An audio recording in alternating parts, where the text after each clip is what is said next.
Hey everybody, it's Grant Thomas from Visas Association bringing you another Q&A video where what we're looking at is the question of, is my personal appearance required to apply for a Schengen visa, or am I physically needed in order to get my Schengen visa? Now, there is a key to this, which I'll cover at the end of the video, so be sure to watch towards the end, which actually walks you through the caveats where you don't actually need to be present for your Schengen visa appearance. So before we get into that, what do we mean by this? So we actually come back to a thing called biometric validation. And as we've sort of understand through all of the requirements, every time that we apply for a Schengen visa, they're looking to validate three key things. Our personal proof, so are we who we say we are? Second one is travel proof, which is are we actually going to the locations that we're saying we're going to go to? And the third one is financial proof, which means do we have enough funds to travel? And so what this question is all about is how do they verify outside of just documents that we are who we are? Now, from seeing the changes over the last couple of years that have happened to the Schengen visa, where now you can submit your application form digitally, it seems as though there is going to be another way in the future for the Schengen region to review and audit your biometrics. But as at today, many countries are going to require you to physically be present for your application. And why is this? So there's a couple of reasons. The first one is it's one thing to get documents sent to you that could be fraudulent. It's a completely different scenario when you actually go there in the flesh to apply. And why do they do this? Is because they want to see eye to eye the person who is applying for the Schengen visa in order to understand that they do match the documentation provided and that all of their credentials match as well. And so by doing this, they actually get you to come to an appointment, or what people might refer to as a Schengen visa interview, which is more just like an appointment really, to actually apply for your visa. So you will make your appointment online, you'll bring all of your documents with you, including your passport, and have a face-to-face conversation with them.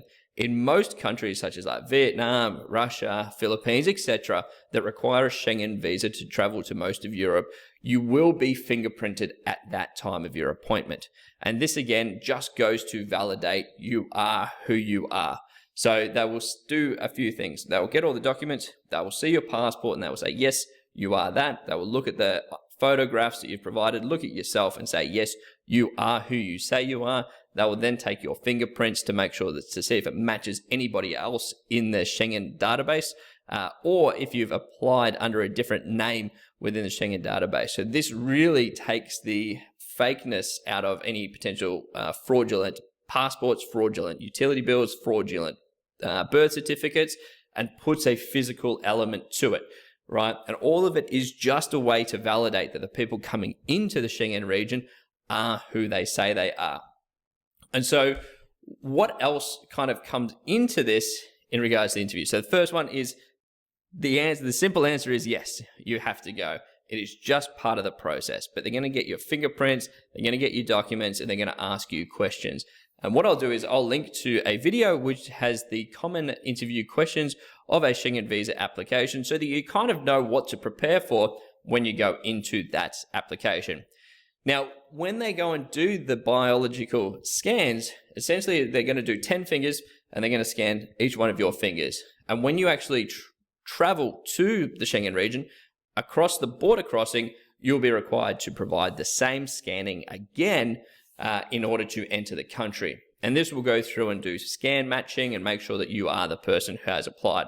Now, there are examples when you don't need to do this. So this, for everyone who's made it to the end of the video, this is what you've been looking for.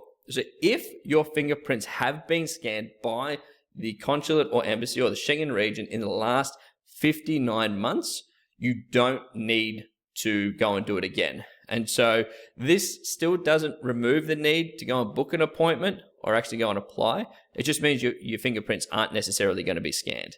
So you still physically need to be there. It just means that your fingerprints won't need to be scanned. Now, hopefully in the future, it gets to a point where we can apply online, provide all of our documents, and do some way to validate these biometrics, such as like a photo on our computer or something like that. But as at today, that is not the case. So what they will do is they will capture your fingerprints, they'll capture your documents, they'll get everything they need to make sure that you are who you are.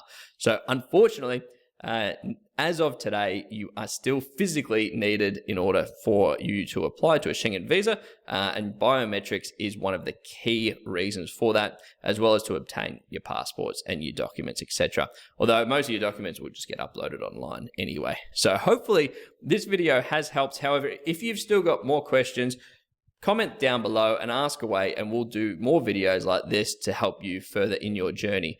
And so now that you've made it all the way here, be sure to click the like button below, because that ensures that this video can get out there to more Schengen visa applicants like yourself, to ensure that they get guided in the correct direction, to make sure that they don't complete any documents or submit anything that might jeopardize their application.